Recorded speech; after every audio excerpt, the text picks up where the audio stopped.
Ada sih.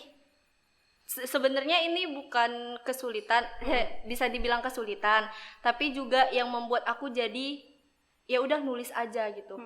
Itu adalah di masa SMP di mana aku nggak punya teman. Halo Libers, kembali lagi di Lingkar Inspirasi Bangsa. Yuk kita bahas. Guys, hari ini aku ditemani sama kakak-kakak penulis. Nih hasilnya udah ada 1, 2, 3, ada ke-4, ke-5, ke-6, ke-7 dan seterusnya. Tapi sebelumnya kita kenalan dulu ya. Namanya Kak Feni Eriska. Ya, Feni Eriska dari Universitas Muhammadiyah Sumatera Utara. Jurusan Ilmu komunikasi. Ilmu Komunikasi. Fen, ini udah ada 3, ya kan? Ada 3. Yang mana anak pertama, Fen? Ini anak pertama. Sensei, judulnya Sensei. Ini anak pertama. Terus? Ini anak keduaku. Ini? Dan ini anak bersama. Oh, anak anak bersama. Banyak mamanya, Mas. Mamanya banyak. Ini gimana ceritanya nih awal mulanya nih? Bisa ada Sensei. Kok kayaknya agak galau ya? Apa nih ceritanya nih? Ini tentang romance, tapi juga motivasi seorang tokoh utamanya ini namanya Tania. Dia tuh pengen banget tuh punya cita-cita ke Jepang. Tapi dia kuliah di sana tuh dengan beasiswa gitu. Tapi dia di Indonesia ini punya masa lalu yang kurang enak sama gurunya. Jadi sang guru ini memotivasi dia lah gitu kan untuk bisa mencapai mimpi-mimpi dia. Tapi pada akhirnya guru ini pula yang ibaratnya seperti pemandu yang meninggalkan dia gitu. Oh gitu. Kok bisa sih sampai kepikiran kayak gitu? Gimana ceritain awalnya dulu. Kalau Feni sih atau apa gitu. Kalau Feni sih di awal itu ya kalau nulis itu lebih ke pengalaman dulu, pengalaman pribadi, terus itu dicampur imajinasi gitu. Jadi kalau soal guru ini memang the real, ada pengalaman, tapi nggak sepenuhnya real, dicampur imajinasi, terutama tentang Jepang. Ngehalu ini berarti. Iya, halu. Halu. Anak halu. Sih, anak halu. Enggak ya. Tapi halunya terarah, coy. Halu-halu dapat buku. Kalian? Aduh. Status galau. Ujung-ujungnya halus, status galau, kode-kodean. Udah enggak usah bahas itu kita. Ini waktu pertama muncul kan, waktu muncul ide kayak gitu, apa langsung sesemangat itu nulis atau ada yang kira-kira kok mau nulis, yakin gitu, atau ada yang ngedropin gitu kan? Ya, jadi kalau pertama nulis itu ceritanya panjang banget, tapi intinya gini. Nggak apa-apa kita ceritain, kita denger kok. Iya, oke.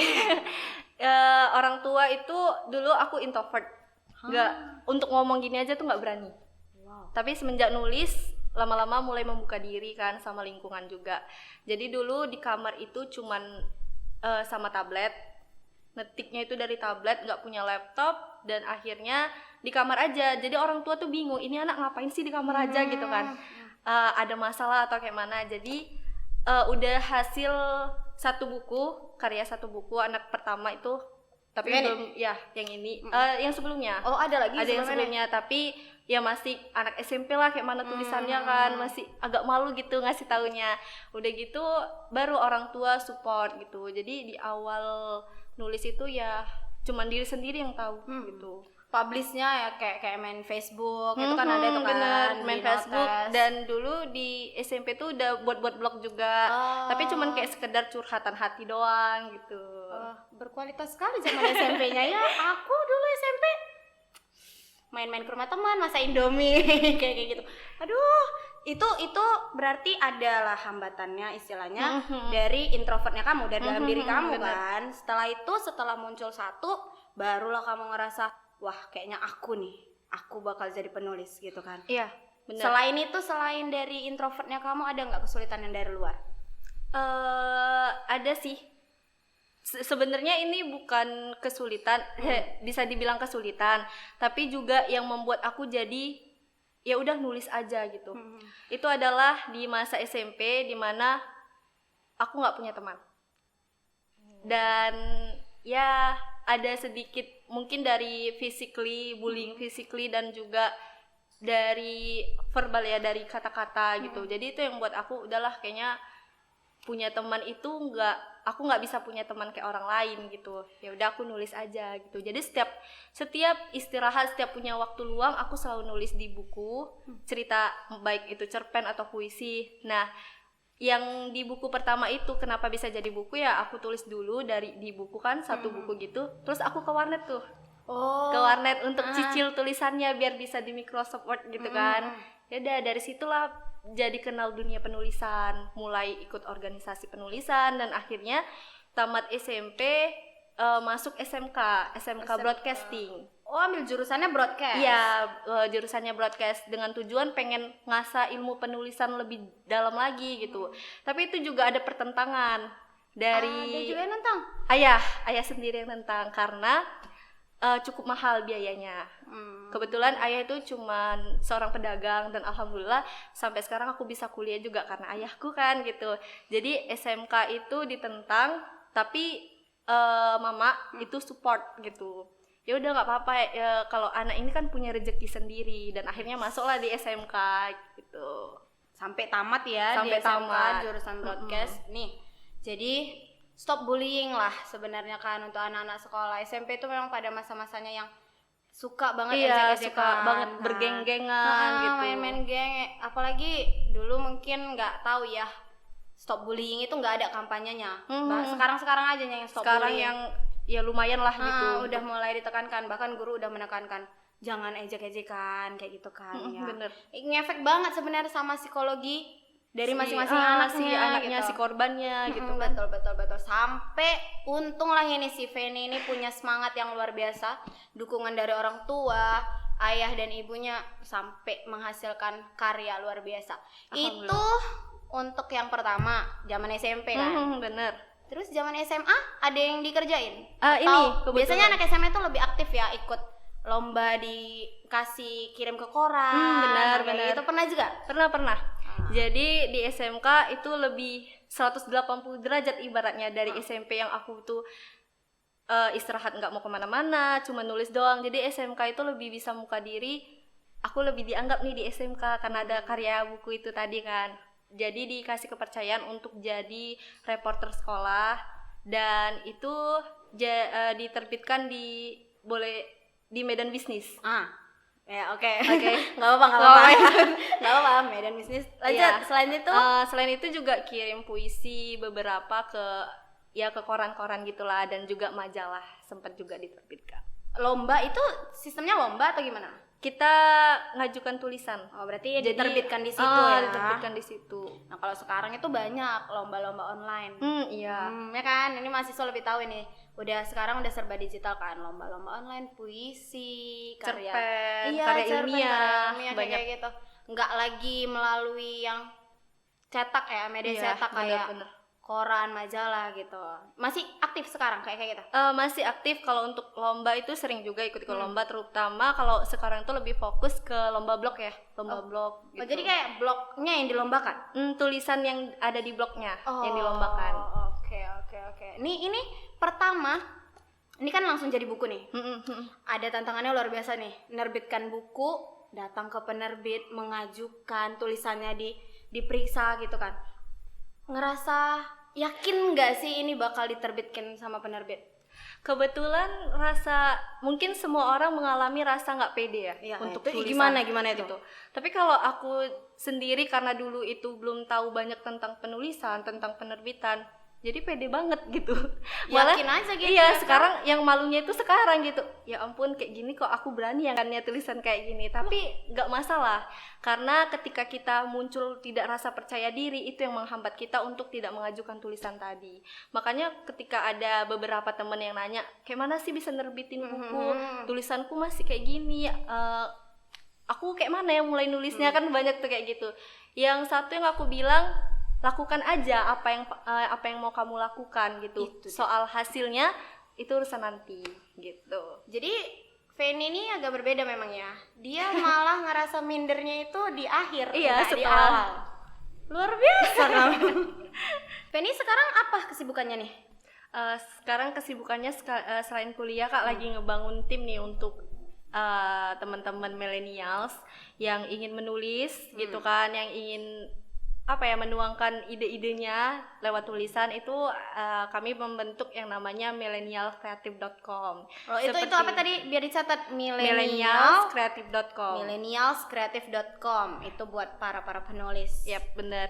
Jadi itu khusus remaja sih Kak. Jadi nggak yang udah, maksudnya yang udah selesai itu nggak dari SMP sampai yang kuliah awal lah, semester awal. Jadi tujuannya itu karena Fanny lihat minim bacaan untuk remaja, seputar remaja. Kalaupun ada novel yang dibaca iya benar, tapi kayak pengetahuan tentang keremajaan gitu itu jarang. Jadi disitulah wadah gitu Fanny sama teman-teman dan membuka untuk siapapun yang ingin kirim tulisan ke sana. Gitu. Itu gabungnya gimana? Gabungnya bisa langsung aja di millennialscreative.com. Langsung klik di situ ya. Iya, nanti ada tata cara dan email yang bisa untuk kirim tulisannya. So jangan ketinggalan, don't miss it gitu bahasa Inggrisnya. Iya, don't miss it guys gitu. Buat para pemula, anak-anak SMP, SMA. Ya, itu istilahnya yang mau mulai lah. Jadi kita juga ada Rubik Agent of Change. Ada lagi. Ada profil di sana, ada profil remaja-remaja hebat. Kayak kemarin tuh ada anak TK yang sekarang tuh udah SMP. Jadi dia dari TK tuh berprestasi terus-terusan sampai SMP gitu. Nah, jadi ini sebenarnya tontonannya tidak hanya untuk anak-anak mahasiswa, ya ibu-ibu. Karena ini ada anak TK yang bisa dikembangkan di sini. Ya kan? Nah, jadi jangan lupa di-follow untuk informasi selanjutnya di akun sosmednya Fanny. It's Fanny. Nanti di situ kalau mau gabung bisa tanya-tanya, DM aja langsung ya kan? Iya benar. Ini bukunya beli di mana nih? Kalau bisa mau kita beli? Kalau Sensei kerja bukan untuk uang, jadi untuk apa? Ada di sini jawabannya nggak? Iya benar. Ada di sini jawabannya. Ini belinya di mana? Kalau bisa, kalau boleh tahu, share ke teman-teman. Kalau ini ketiga buku ini untuk saat ini masih secara online, ada di marketplace, juga ada langsung ke penerbitnya dan juga bisa kontak ke media sosialnya aku. Nah, ini udah anak kedua tadi yang mana nih? Ini anak kedua. Kerja bukan uang. Apa ini? Tentang apa nih? Kayaknya enggak tulisan anak senja ini. Bukan tulisan yang serius-serius banget ya. Serius kayaknya ini. Kerja bukan untuk uang. Kok bisa agak langsung berubah gitu? Dari satu ke dua, apa inspirasinya? Inspirasi ketika aku nulis nggak melulu tentang aku harus track on di novel gitu, tapi aku menangkap hal-hal yang aku rasakan. Jadi menurutku menulis itu apa yang ingin aku sampaikan aja gitu kan. Kenapa ada buku Kerja Bukan Untuk Uang? Karena saat itu ini sebenarnya antara Sensei dan Kerja Bukan Untuk Uang ini ada kaitan. Ada satu sosok yang ibaratnya menginspirasi aku untuk nulis gitu. Jadi ada satu sosok guru yang dia itu kerja sama orang Jepang. Masih berkaitan dengan Jepang-Jepangan ya? Iya benar. Jadi dia pernah ada satu pertanyaan. Jadi Fan, menurutmu kerja itu apa gitu kan? Jadi dari pertanyaan itulah, dari obrolan di mobil sama beliau gitu kan untuk mengadakan suatu acara. Jadi terpikir, iya ya kerja itu apa ya gitu. Terus ditambah inspirasi dari karena aku suka sama Asma Nadia, Surga Yang Tak Dirindukan. Jadi ada satu tips di mana ketika kita membuat judul itu yang udah biasa kita balik aja jadi nggak biasa. Kalau kerja untuk uang kan udah biasa banget kan? Betul. Jadi kerja bukan untuk uang. Dan dari proses penerbitan ini sempat ditolak sama penerbit Medan karena judul. Iya, ini menohok gitu loh. Karena judulnya itu merah lagi bukannya? Agak karena berani judulnya gitu kan? terlalu dibilang dia terlalu ekstrim ya. Kerja bukan untuk uang. Terus aku bilang ya itu judulnya karena aku menyampaikan apa yang ingin aku sampaikan, tulisan idealisme lah gitu kan. Terus si penerbit Medan ini bilang kita nggak bisa terbitkan kalau judulnya nggak diganti. Itu kendala untuk bakal penulis dan menghasilkan karya itu masalahnya kan? Dimana apa yang kita inginkan penerbit nggak inginkan gitu, jadi nggak cocok. Jadi ibaratnya buku ini jodoh-jodohan sama penerbit kan. Kalau penerbitnya suka ya jodoh, kalau enggak ya kita cari lagi jodohnya yang lain gitu. Tentang jodoh sih. Lanjut. Terus itu udah akhirnya sempat beberapa kali ditolak penerbit baik di Medan ataupun di luar Medan, dan finally akhirnya terbit di Sukabumi, penerbit Jejak Publisher. Itu kamu ke sana atau semuanya melalui media? By online aja? karena sekarang kan udah digital. Jadi kalau dulu sih mungkin nerbitin itu harus kirim file ya Iya, ke pos gitu harus kan. ada yang cetaknya itu dibawa ke sana gitu. bener. Kalau sekarang udah soft copy-nya aja gampang. Lebih gampang ya, ini memang eranya udah Era digital. modern banget semuanya. Gampang, yang sulit dimudahkan, tapi kadang yang mudah dipersulit. Gitu. Ada buku nggak mau baca. Bener. Kayak mana itu, coba tanggapannya? Kayak gini loh, aku pernah baca gini. Memang zaman sekarang budaya literasinya itu kurang. Nah itu menurut Feni gimana? Kalau dibilang kurang, ini ya, menurut pandangan masing-masing. Kalau menurut Feni, kalau dari segi anak milenial nih, anak remaja, masih cukup mumpuni soal literasi. Cuman arah literasi mereka yang kurang. Buktinya ya, setiap hari mereka lihat Instagram, Facebook, mereka pasti baca, tetap baca. Tapi yang dibaca itu kurang mengarahkan ke mereka ke hal-hal yang bisa menggugah keinginan menulis gitu. Itu lebih ke posisi penulis ya. Kalau misalnya ke sisi akademik nih kita bawa. Memang iya sih benar. Bahkan dari caption aja Instagram itu, yang ngarah ke pendidikan itu lebih di skip. Iya benar. Benar kan? Benar. Benar nggak? Itu ini dari mahasiswa loh yang langsung ngomong. Memang benar. Lebih kepada caption yang tadi itu, Galau, anak-anak senja. senja. Halu, itu yang lebih tertarik. Gimana sih? Tolong dong kasih nasihat sama adik-adik, mungkin teman-teman mahasiswa, jangan kayak gitu, tolong usianya dimanfaatkan untuk membaca hal-hal yang positif. Bener banget. Jadi seperti kata siapa ya, sedikit lupa, kata Mbak Najwa Shihab. Dibilangnya bahwa kita harus menemukan satu buku agar kita jatuh cinta pada buku, satu aja. Jadi kalau nulis itu, kalau baca itu kayak nulis juga, niat dari diri sendiri gitu. Aku pengen baca nih, aku pengen rajin baca. Cari aja buku yang interest sama kita gitu kan. Udah kita baca itu pasti ketagihan gitu. Jadi istilahnya yang nyambung ya, yang nyambung, yang cocok sama kita. Jangan yang berat-berat dulu. Jangan kayak penelitian atau jurnal gitu kan. Itu buka judul langsung tutup lagi. Udahlah gitu ya. Udahlah, nggak usah jadi gitu. Ini kalau misalnya boleh kasih saran ya, untuk yang sedang berusaha menulis, ada nggak tips triksnya untuk menjadikan tulisan itu terkesan sama orang-orang pembacanya? Oke, jadi nulis itu ibarat masak. Ada bahan-bahannya dulu. Bahan-bahan itulah pengalaman kita, empati kita terhadap sekitar, terus itu bagaimana kita menangkap momen. Terus itu ketika kita masak, itulah bagaimana kita mengolah kata-kata itu tadi gitu. Jadi masakan yang gak enak adalah masakan yang ketika kita buat pas marah-marah, atau dengan tujuan yang biar ini enak gitu kan, dengan tujuan yang macam-macam lah gitu tujuannya. Tapi kalau kita masak dengan hati kita, terus itu dengan apa adanya kita, yang cicipin masakan kita pun juga bakal nyampe perasaan itu. Jadi sama juga menulis. Ketika kita mau menulis apa, tulislah gitu. Jangan pikirin, mungkin untuk yang pemula ya, jangan pikirin EYD, jangan pikirin kayak mana paragraf apa segala macam. Pasti bakal pusing ketika nulis. Ini udah bener nggak ya? Hapus lagi. Ini udah bener nggak ya? Hapus lagi, nggak siap. Lebih bagus. Aku referensinya itu dari suaminya Mbak Asma Nadia. Jadi kata dia lebih bagus tulis dulu sampai selesai, baru baca kembali. Kira-kira bagian mana yang tidak cocok, bagian mana yang cocok dimasukkan lagi, barulah di situ editing, self editing namanya. Jadi jangan mau langsung siap gitu. Iya, kan. Jangan memang bakal perlu revisi. Iya, bener. Tapi jangan di setengah gitu. Dan satu lagi sih yang aku tangkap dari Feni tadi, nulis itu jujur. Bener. Ya sih. Iya, kan? bener. Dari yang tadi disampaikan Feni itu kayak gitu, kesimpulannya itu nulis itu harus jujur. Ya udah, nggak usah pusingin yang namanya redaksi mungkin ya. Kalau mau di awal agak-agak nyeleneh sedikit, ya nggak masalah. Nah, iya, ada buku kedua mungkin lebih baik gitu kan. Iya, jadi dia step by step prosesnya. Buku, ketika kita buat satu buku udah yakin nih, ih keren juga ya tulisanku gitu. Setelah 1-2 tahun kemudian, nggak usah 1 tahun, 6 bulan kemudian kita baca lagi, ya Allah hancurnya. Karena ketika itu sebenarnya kita berhasil mengupgrade diri kita. Oh berarti ada kemajuan dengan tulisan kita. Pas banget itu. Jadi buku ke pertama ke kedua itu ada perkembangan. Iya, ya benar. Kan? Aku mau nanya nih ini.